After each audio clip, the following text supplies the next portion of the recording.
So, as I'm sure you're aware, storyboarding is the art and practice of putting together images in sequence that describe a narrative. So, animators, filmmakers, video artists use these all the time, right, to set up the narratives of their pieces. Not only does it help in the sequencing of that, it gives them the framework in which the camera might lie, the perspective of that point of view.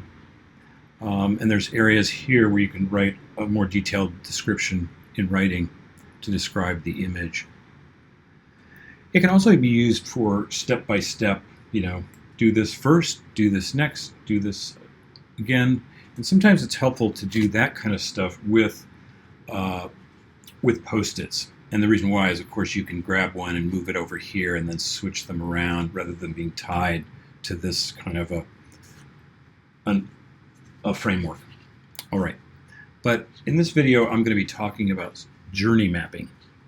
And I put those together because they're similar in that there's kind of a sequence of events and a way of thinking about this.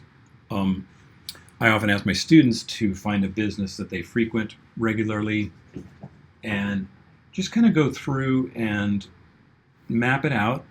What do I do first, second, third, fourth, and what are the interactions I have with this particular product or service? And that's what a journey map is for.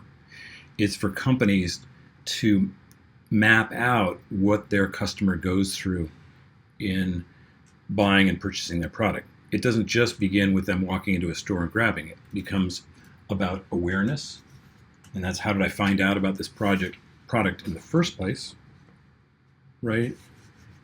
And then consideration. Do I want to buy it?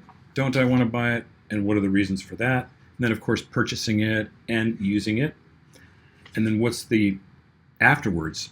Do I like this product? Do I go back? Do I need customer service? Do I tell my friends about it? So it's a full life cycle of interaction with the customer. Okay. So here I ask students, once again, to find a business. I did this because just a couple of days ago, I had to get my car washed, and I thought, this would be an interesting journey map to look at what goes through this. I don't really think about it that much, honestly. I just kind of go do it. How did I find out about this place? Just by driving by. It's the closest one to me. Do I know much about car washes? No. But now if I'm serious and I want to find out about how to help this business and look at their product and their customers, I really want to, first of all, I want to visit a bunch of different car washes. As many as I can in this immediate area and maybe even others. What works, what doesn't work. I just want to be cataloging all that.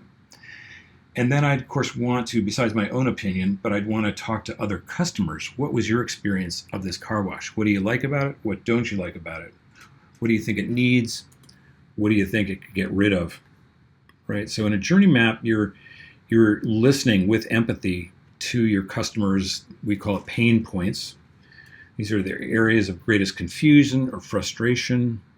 Are there areas in the process that are complicated or needlessly complicated?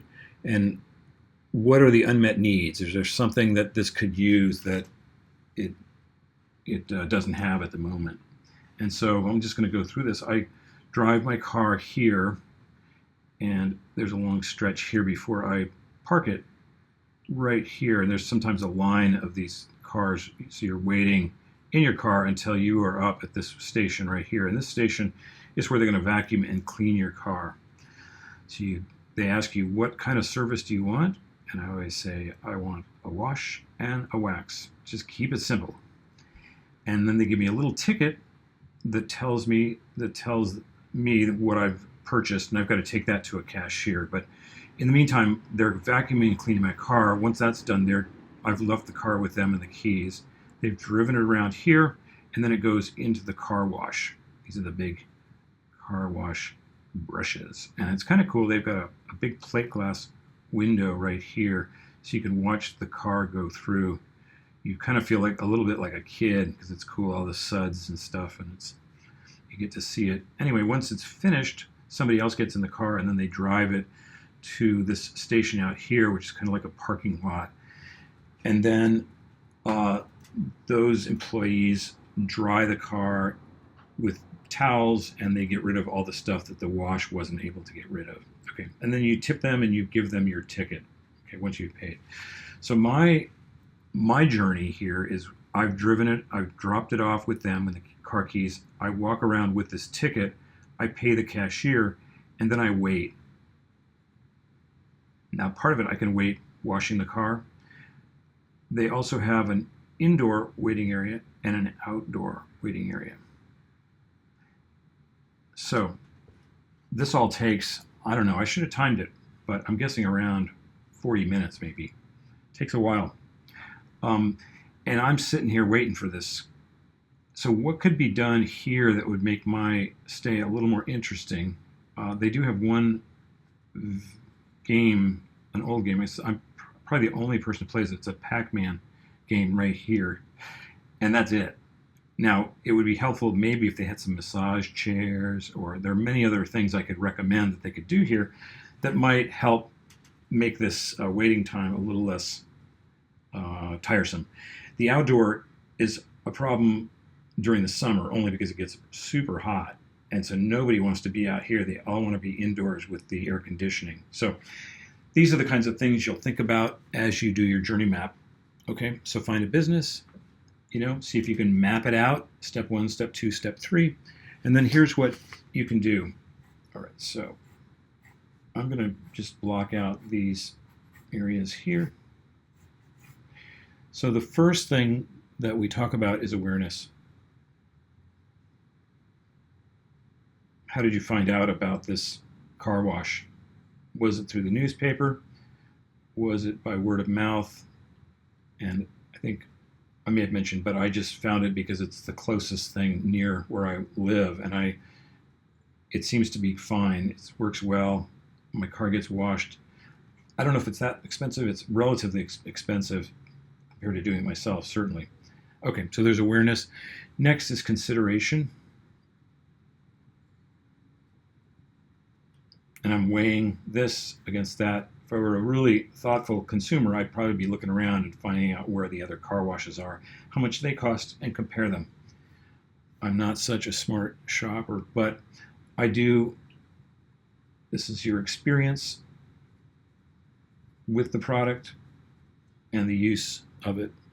I'll say purchase because, okay. And then, of course, advocacy or loyalty. Am I going to tell my friends about it? How else will people know, etc.? Okay, and so you want to write all those things out as well. And then let me go in and just show you what that starts to look like. This is the basic plan where you find out where the awareness happens, consideration, the purchase or the use, service, etc. And there are many different kinds, so look up journey maps and see what kinds appeal to you and might seem appropriate for the particular business or service that you're going to choose. All right, and enjoy the process.